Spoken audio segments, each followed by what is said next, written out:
So thrilled all of you are with us here at our 2025 Mac Football Media Day. You're taking a look at those guys in black and red. Those are the Huskies of Northern Illinois, and of course, one of the premier football programs in the Mid-American Conference. Welcome back to our Mac Football Media Day here in downtown Detroit. I'm Michael Regai.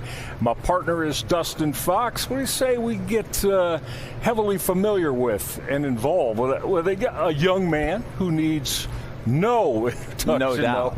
As we say hello to one of the finest running backs back in the day to ever play the game. 7th year as a head football coach in DeKalb for Thomas Hammock. Thomas, great. No, it hasn't really been 7 years as your head coach. Time flies. Having a lot of fun.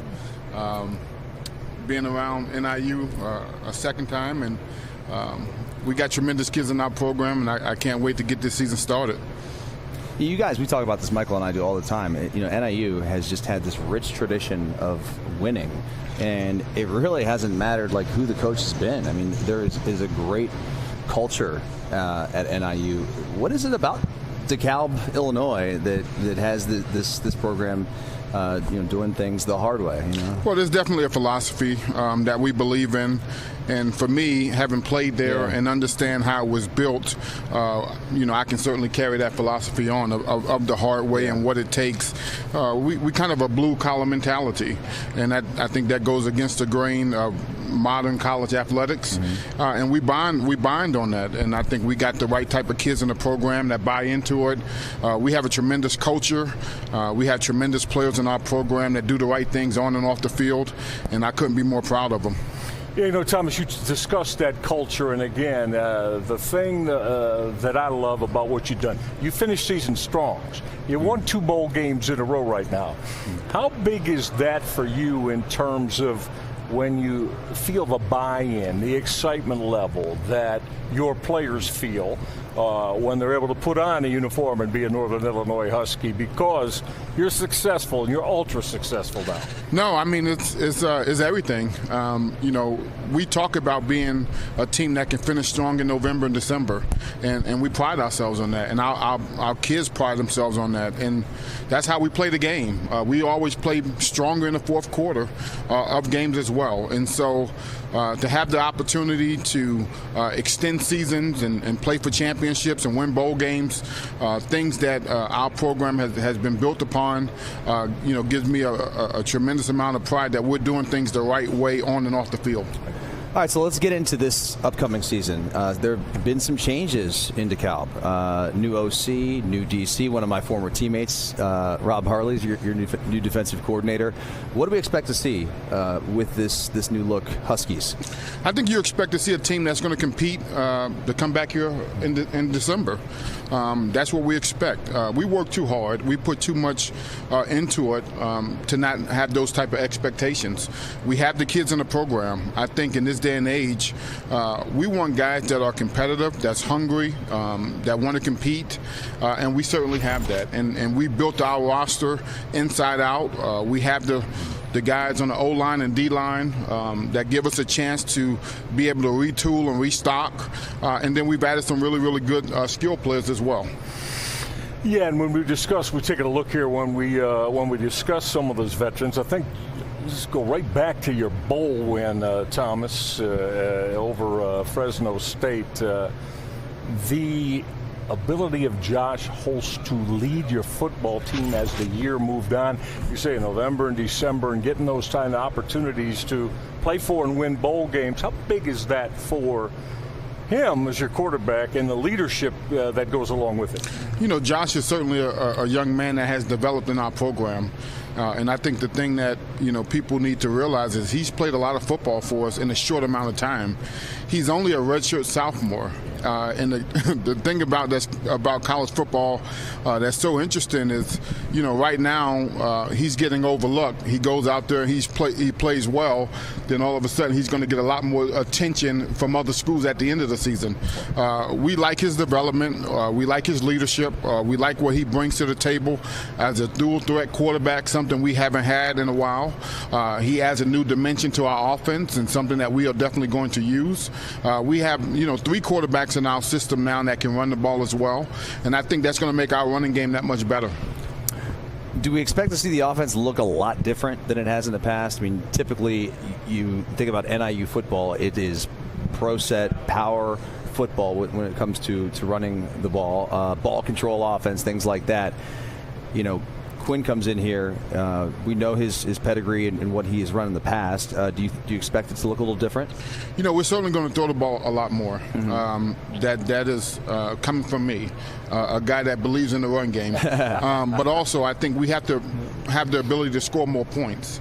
You know, we know this is a one-possession league, but we want to make it a one-possession league in the 30s and the 40s if we can score that many points on offense, knowing that we have the type of defense that can limit people in their opportunities. So we need to be a lot more aggressive in our ability to score points. That's why, you know, I brought in Quinn. I like what we're doing on offense. I like the versatility. The different things we can do with our personnel, and it's going to make us a lot more unpredictable, and I think that's going to make us a lot more exciting on offense. We discussed the defensive side of the football, and the young man that's intrigued me is your rangy, outstanding defensive end, Roy Williams. How integral, Thomas, is he to the success you look to continue on the defensive side of the ball? You know, I think it's always interesting when you watch how people develop, right? When you're in a college locker room, everybody say they want to go to the NFL until they understand what it takes. When you look at Roy Williams and how he attacks the weight room, how he attacks conditioning, how he attacks how he plays, he's a pro. He's a pro playing in college football right now, and I think everybody's going to see that in a short while. And then we have Jelani Williams here as well, another defensive end. We have two guys on the edge that's going to make it extremely difficult to run the football and to throw the football with those two guys at defensive end for us. Coach, final thing from me, you know, just got about a minute here left. The win over Notre Dame last year, September 7th, number 5 in the country on the road, to pull off one of the greatest upsets maybe in college football history, will go down as a legendary moment for not only you and the program, but for all the fans out there. What does that mean for the program and for your guys' ability moving forward, especially when it comes to recruiting and being able to say, hey, we can go into these environments and get the job done? Well, that shows what we can do. I think in this day and age, people are talking about how much they can pay their players. That's not what it's about. It's about how much can you build a connected group of men to go out there and compete and to work hard and to buy into one another. And we show what can happen. Because we certainly don't have the budget that Notre Dame had. No. I can tell you that for a fact. But we went in there and we played toe-to-toe with those guys, and it wasn't a fluke. And that's the thing that they need to go back and watch the game. We beat them physically, and that's why we won the game. You watch the coaches' tape up front. You guys absolutely destroyed them up front, which is a telltale sign of, like, you did win the game. We have players with heart, but we have to do it consistently week in and week out, and that's what we're working to do this year. Thomas, always love seeing you, man. I still can't believe it's been 7 years that you've been running the program at your alma mater. You were tremendous as a player. You've been outstanding as a head coach. Really appreciate your time, and have a great 2025. We'll see you either in DeKalb or somewhere on the road. Thank you, and go Huskies. Thank you. All right, let's take a look. As Thomas Hammock says, go Huskies. Let's see where the Huskies got to go. It all starts on that second last day of the month of August as they welcome Holy Cross to DeKalb. And then, Dustin, check that. I mean, the next 2 weeks, week in between, but road games at Maryland and at Mississippi State. And you get into Mid-American Conference play. Now, they got to go to Ohio and Toledo. And Eastern Michigan, finish it up with Western Michigan and Kent State at home. And I'd have to say, I mean, again, just going in what we know about Thomas Hammock and his program, this is a football team that'll contend for another MAC championship. Yeah, and when you look at a schedule like this and you see the P4, P5 teams up there, it's not like they can't compete in those games. We know that. So, a team last year that went 8-5. I mean, they could every year. I feel like NIU could be a 9-10 win team. So certainly will be fascinating to watch them throughout this season, their final year in the MAC.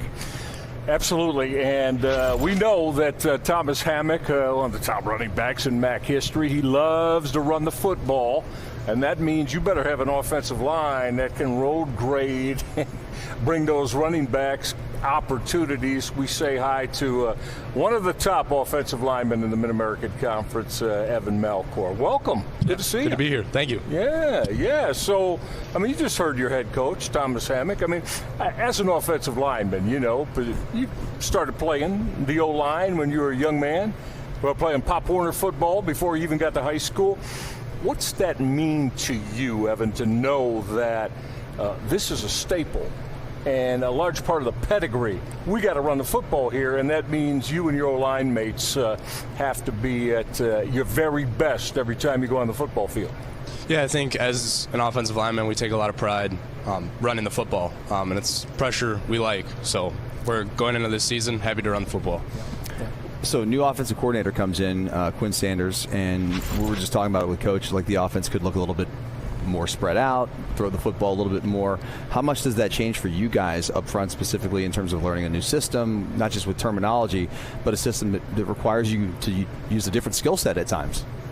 Yeah, I think we're excited for the challenge on this upcoming season. We got a lot of new guys, and I think we're ready to attack whatever is thrown at us. Well, when you do run the football, it seems like Telly Johnson will be getting the rock quite a bit. How has he done so far in camp and in that group as a whole? Yeah, I think the whole group has really shown up this summer. I think coming into fall camp, we're at a really good place, and the whole team is in a good place, so I'm excited. Yeah, give us an idea of your offensive line mates and guys, and how much are these guys that you continue to have, even in the off season, even when you're not lifting or in meetings? Is it daily interaction for you with your offensive line mates, all in terms of building that tremendous camaraderie, chemistry? Yeah, we've started to play golf a little this summer, and that keeps us outside. We're doing that every day, so it's a pretty good time. Do you have a handicap? Not very good. Just started. Then you're focusing on the right priority right now, which is football. Exactly. So, plenty of time to play golf. Exactly. No question about it. I mean, everybody, like we said, Northern Illinois is one of the premier programs in the MAC. You've established that. So is it all about, for you and your teammates, we're going to win a championship in, as my partner said, in what now is going to be the final year in the Mid-American Conference for Northern Illinois? Yeah, I think our offensive motto is hunt for one, and our whole team motto is, and I think that's really important. We're hunting for that one championship, and it's really important for the team to go out with the championship as last year. Yep. Evan, outstanding opportunity to see you, meet you. Thanks so much for giving us your time. All the best to you and the Huskies in 2025. Like I said, whether it's in DeKalb or on the road, we're really looking forward to seeing you and your teammates. Awesome. Thank you for having me. All right. That's Evan Malcore.